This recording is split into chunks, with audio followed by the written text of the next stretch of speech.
Welcome back to AI Unraveled, your essential daily briefing on the real-world business impact of AI. Today, we interrupt the daily rundown for a critical special episode, a deep dive into the Generative AI Revolution, 2025 and beyond. We're talking about the fundamental re-architecture of the enterprise. We have broken down a comprehensive new report that charts the strategic battles between closed-source titans like OpenAI and Google, and the fiercely competitive open-source challengers. This isn't just theory. We reveal how GenAI is forcing a re-architecture of workflows across finance, healthcare, and software development, creating entirely new value streams. But first, a word on why most enterprise AI initiatives fail. There's a reason they never make it to production. You can't find a platform that's both powerful and secure enough. The result? AI budgets burned with zero business impact. But not anymore. AIRIA is the enterprise AI platform that delivers speed without compromise. Unlike platforms that force you to choose between fast deployment or secure operations, AIRIA brings speed and security together. Launch quickly without cutting corners on compliance. Scale rapidly without sacrificing governance. Ready for AI at full speed with zero compromise? Visit AIRIA.com to see the platform in action. That's AIRIA.com. Simplify Enterprise AI. When we return, we analyze the 3 key trends that will define the future, from multimodal systems to the escalating need for better governance frameworks. This is your competitive blueprint for moving beyond pilots and achieving real, scalable enterprise adoption. If you rely on this show for your strategic insights, please take a moment right now to like and subscribe to the podcast. Now, let's unravel the future of generative AI. Stick with us. Okay, let's unpack this. Generative AI, it's really rocketed past being just, experimental. It feels like it's now a core force reshaping entire industries. We're not just talking about writing a blog post anymore or making a neat picture. It feels much bigger now, like it's about architecting fundamental workflows and, frankly, deciding where billions in enterprise value are going to land. So your mission today, if you choose to accept it, is to get a quick but really comprehensive handle on this accelerated 2025 landscape. Our source material digs into the core tech engines, the really fierce multi-lane competitive battles happening right now, the profound industry transformations already underway, and importantly, those significant non-computational costs that seem to determine success, this whole idea of the trust tax. So we're going to distill those core architectural pillars, transformer and diffusion models. We'll chart out the 3 strategic lanes we see emerging in the competition. We'll examine GenAI's explosive impact across key sectors like software, healthcare, finance, and then confront those future risks, really zeroing in on that trust tax. Right. And I think it's crucial we kick things off with that foundational distinction, because this is where generative AI it really earns its revolutionary status. It's not like traditional AI, the discriminative kind, which just classifies or predicts based on existing data, telling you if there's a cat in a photo or forecasting a stock price. Generative AI creates new, original content. It learns the deep patterns, the structure within massive data sets, and then produces genuinely novel stuff. Coherent text, photorealistic images, even functional code. And the breakthrough, the moment that really unlocked large-scale generation that came in 2017, there was this paper, Attention is All You Need. I think everyone in the field knows it. It introduced the transformer architecture. And that is basically the bedrock of every major large language model, or LLM, today. Okay, so what was the specific change with the transformer? Because I remember before that, attempts at long text, well, my models would just forget what they were talking about halfway through. Exactly. It solved that problem of context, specifically global context, almost instantly. The core innovation is the self-attention mechanism. See, instead of reading word by word, sequentially, the transformer looks at all the data points, all the words, simultaneously. It uses these things called query, key, and value vectors to weigh the importance of every word relative to every other word. Yeah. That's how it gets that global context. So it can understand that the word lies means something totally different in, say, speak no lies compared to he lies down to rest, even if those phrases are far apart. Precisely that. And Yeah. crucially, this ability to process everything at once, this parallelization, that's what made training these massive LLMs feasible on modern hardware, on GPU clusters. The scale and speed just exploded. So that covers language, code. But for images, we look at a different beast. The diffusion process. Right, diffusion models. These power tools like DALL-E 2, stable diffusion. It sounds almost counterintuitive, though. How do you create sharp images by starting with, well, noise? Yeah, it does sound a bit strange. Think of it like reversing entropy. but maybe simpler. Imagine you have a perfect photo. You first teach a network how to gradually turn that photo into pure static, pure Gaussian noise, step by step. Lots of steps. Then, for the reverse process, you teach it how to perfectly undo that statification, starting from pure random noise, but guided by the text prompt you give it. It just iteratively cleans up that noise layer by layer until, bam, you get a completely new high-quality image matching the prompt. Okay, that makes more sense. Iterative refinement. And what's fascinating looking at the sources is that the most powerful creative tools now are actually hybrids. They use both architectures. They absolutely are. It's a smart combination. The transformer part handles the brains, the semantic understanding of your prompt, the what you want. It translates that complex human language into a precise numerical sort of instruction set. Then the diffusion model takes that instruction, that intent, and handles the actual pixel generation, the artistry, the how it looks, this fusion, this symbiosis. That's really the engine driving the crazy progress we're seeing in creative software right now. The architecture is definitely impressive. But shifting gears to the market, the competitive landscape seems way more complex than just, open versus closed source. Our sources suggest it's fragmenting into 3 really distinct strategic lanes. Okay, so lane 1, the platform play. This looks like the domain of the giants OpenAI and Google. Their goal isn't just having the best model, right? It's about becoming the central OS, the intelligence layer everyone else plugs into. OpenAI with GPT-5, their agent kit. They seem to be pushing ChatGPT towards being the platform for business intelligence. And Google's playing the scale game hard. Gemini 2.5 Pro, for instance, boasts this enormous context window up to 1 million tokens. That's huge. And their strategy is deep integration across their whole ecosystem, workspace, search, everything. It's aiming for that powerful lock-in, making Gemini the default brain for any enterprise already using Google Cloud or Workspace. Okay, then you got lane 2, the infrastructure play. This is where companies like Meta and Mistral come in. Meta's Llama series with those permissive licenses. It feels like they want Llama to be the Linux or maybe the Android of AI. But isn't that strategy a bit risky? If you essentially give the core tech away, how does Meta capture value compared to Google's lock-in? Well, the sources suggest the value capture shifts. It's about setting the standard. By commoditizing that foundational model, they push the huge compute costs of running and tweaking these models onto the community, onto other businesses. And when everyone starts building on top of Llama, Meta influences the direction, the tools, and they can eventually monetize the layers above that free base model. It's a long game. And Mistral is really important here too. They're focused on capital efficiency, how to get top performance without bankrupting yourself on compute. They use clever architectures like Mixture of Experts or MOE. You see that in their Mixtral models. Think of MOE like having several specialized AI teams within one model. For any given question, it only activates the right expert team. So you get really high performance, but it costs way less to run than a single giant monolithic model that tries to do everything at once. Efficiency matters. We'll get right back to the episode in a moment, but if you're listening, you already know the caliber of our audience. There's a reason most enterprise AI initiatives never make it to production. You can't find a platform that's both powerful and secure enough. The result? AI budgets burned with 0 business impact. But not anymore. AIRIA is the enterprise AI platform that delivers speed without compromise. Unlike other platforms that force you to choose between fast deployment or secure operations, AIRIA brings speed and security together. Launch AI quickly without cutting corners on compliance. Scale rapidly without sacrificing governance, move at the speed of business without moving past your security requirements. Fortune 500 companies across finance, healthcare, retail, legal, and more choose AIRIA because we deliver what seemed impossible. Enterprise AI that's fast enough to beat the competition. Ready for AI at full speed with 0 compromise? Visit AIRIA.com to see the platform in action. That's AIRIA.com. Simplify enterprise AI. Back to the show. Okay, finally, lane 3, the niche dominator play. So these companies aren't trying to boil the ocean. They're focusing. Exactly. They target specific, high-value problems in defined markets, where generic models might fall short or carry too much risk. 2 really clear examples jump out. Anthropic, with Claude 4.1.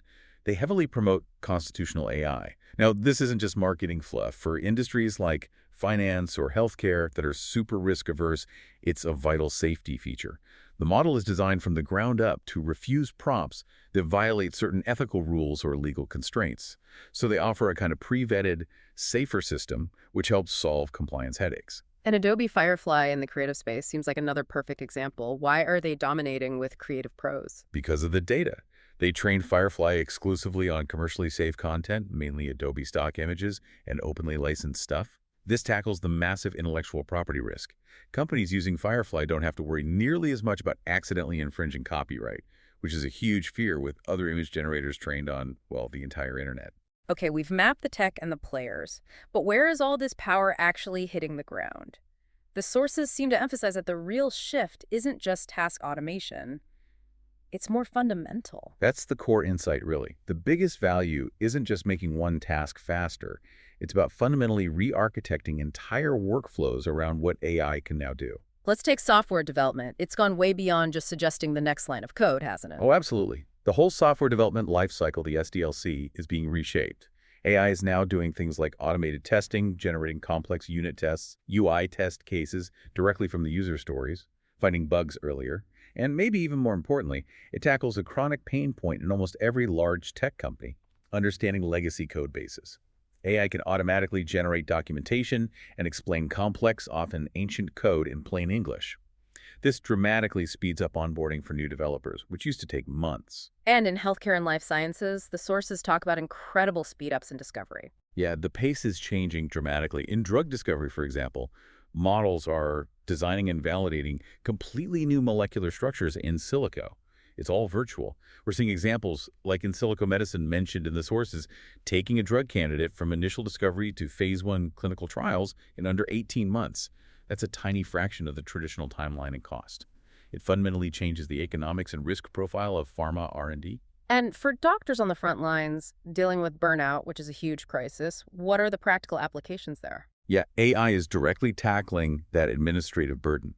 On one hand, you have personalized medicine advancing with patient digital twins. These are virtual models used to simulate how different therapies might work for a specific person. But maybe more immediately impactful are the ambient listening tools, like Nuance DAX Copilot. These tools basically listen in on the doctor-patient conversation securely, of course, and automatically generate the structured clinical notes needed for the electronic health record, the EHR. That frees up doctors from hours of typing notes after hours. Honestly, if my own doctor wasn't glued to a screen half the time, maybe I'd feel a bit more listened to. That's a huge potential benefit. Okay, and quickly, what about finance? Highly regulated, data heavy. How's GenAI fitting in there? Finance is prime territory, despite the risks. GenAI is boosting fraud detection significantly. One way is by generating realistic synthetic data representing new, clever fraud attempts. You use that synthetic data to train and stress test your existing fraud detection systems, making them stronger. And for risk management, think about compliance. Models can rapidly scan thousands of complex legal docs, contracts, regulations, identify risks, ensure compliance, even help automate drafting regulatory filings. MasterCard, for instance, reported their GenAI tech doubled the detection rate for compromised cards while slashing false positives. That's real bottom-line impact. So we've seen the engines, the players, the initial shockwaves in industry. Now looking ahead, maybe the next year or two, the landscape seems defined by this leap towards autonomy. That seems right. And it looks like it's driven by two converging trends. First, moving beyond just processing one type of data well, we're shifting to large multimodal reasoning models, or LMRMs. These use something called multimodal chain of thought, MCOT. What that means is the AI can actually reason coherently across text, images, audio, video, all at the same time, not just process them separately. Gartner actually predicts 40% of GenAI models will be multimodal by 2027. And this true multimodality, this reasoning ability that enables the second big shift, autonomous agents. So we're moving away from AI as just a co-pilot helping with one specific task, like write this email draft for me, to an agent that can perceive a goal, break it down into steps, plan, and then execute those steps using different tools, maybe across different applications. Exactly, and this has huge implications for human roles. Instead of doing the task directly, your job becomes more like an AI orchestrator or maybe an intent engineer. You're the one setting the high-level goal, defining the intent, and then managing or overseeing a team of AI agents that actually perform the work. Your role shifts upwards strategically. That brings us to the really big, maybe slightly unnerving question. The quest for AGI, artificial general intelligence. The timelines here seem all over the place. Academics tend to be more cautious, maybe a median around 2040 to 2060. But then you hear AI leaders, people actually building these systems, talking much sooner, 2026 to 2030 sometimes. Community prediction markets seem to reflect that acceleration, often landing around 2031. It's a huge spread, reflecting deep uncertainty. But this acceleration, this optimism from the builders, it's also rightly tempered by serious caution. We absolutely have to acknowledge voices like Geoffrey Hinton, one of the godfathers of deep learning, who's been publicly warning about the potential existential risks. His point, and others, is that safety research must keep pace with capability research. It can't be an afterthought. Absolutely. And speaking of caution and potential downsides, that brings us back to the trust tax, because the economic promise is massive, right? Goldman Sachs projected something like a 7% global GDP boost eventually. But the sources highlight these very real practical and ethical hurdles complicating that picture. Yeah, the potential is huge, but actually deploying this stuff reliably and safely at scale runs into problems. Organizations are already wrestling with what some call work slop. That's basically low quality, often subtly wrong, AI-generated content. The irony is, it can actually decrease productivity if you spend more time finding and fixing the AI's mistakes than you would have spent doing it manually in the first place. And we can't just ignore the environmental footprint either. Training these monster models takes incredible resources. Data centers need staggering amounts of electricity and water. The projections are pretty sobering. Global data center electricity use, largely driven by AI now, could hit 1,050 terawatt hours by 2026. That would rank data centers collectively as the world's fifth largest electricity consumer, like a major country. And all these issues, the potential for bias, generating misinformation, the copyright battles we mentioned, the environmental costs, the work slop, they all feed directly into this concept of the trust tax. It's not just an abstract ethical concern, it's becoming a core business issue. It represents the cumulative non-computational cost, the investments in time, money, governance, security, legal checks needed to address these risks. If a system can't demonstrate it's safe, or that its output has clear IP provenance, or that it's reliable, its value in a serious corporate setting plummets. Paying the tax becomes the price of admission. You can see this tax being levied right now in the legal domain. You mentioned the U.S. Copyright Office. They've basically ruled that only works with sufficient human authorship get copyright. Just giving a prompt to an AI, probably not enough. So, demonstrating that human involvement, ensuring the system is transparent, legal, safe, that is paying the trust tax, it's becoming table stakes for commercial use. Absolutely. Navigating this generative age successfully seems to demand a really human-centric approach now. Just having the most powerful tech isn't enough anymore. Success increasingly depends on proactively integrating safety, transparency, ethics, basically, paying that trust tax from day one. Okay, so we've talked about the trust tax and the immediate regulatory challenges. Looking further out, maybe towards embodied AI, autonomous agents acting in the real world, what's the single biggest policy question the sources leave us wrestling with for, say, the next 5 years? Well, the trajectory described seems clear. From LLMs to these multimodal reasoning models, LMRMs, then to autonomous agents, and the final step seems to be embodied AI. Systems that don't just process information, but can actually act in the physical world, robots, drones, etc., powered by this intelligence. So if that future of work involves many humans shifting from doing tasks to becoming these AI orchestrators, managing teams of digital and physical agents, the biggest question then becomes, what new kinds of inequality arise? What new regulatory challenges emerge from the gap between the orchestrators, who retain high-level strategic control and value, and those whose more routine cognitive or physical tasks get fully automated and are essentially managed by the machines under the orchestrator's direction? That potential gap, the wealth and power disparity between those commanding the agents and those competing with them or replaced by them, that feels like maybe the deepest societal challenge this next wave of AI presents. That's it for today's deep dive. We hope you walked away with actionable insights for your enterprise strategy. Before you go, let me remind you of the unparalleled value of this platform. AI Unraveled delivers deep, uncompromised technical insight that keeps our audience, senior enterprise leaders, tuned in to the very last minute. That sustained attention is the best place for your ad. This is your opportunity for a direct line to your most valuable buyers, the CTOs, VPs of engineering, and MLOps heads who sign off on high-stakes infrastructure. Stop wasting budget on general marketing noise. Secure your high-impact premium ad campaign right here. Email us today to reserve your mid-roll package, info@djamgatech.com. Thank you for listening to AI Unraveled. We'll be back tomorrow with more.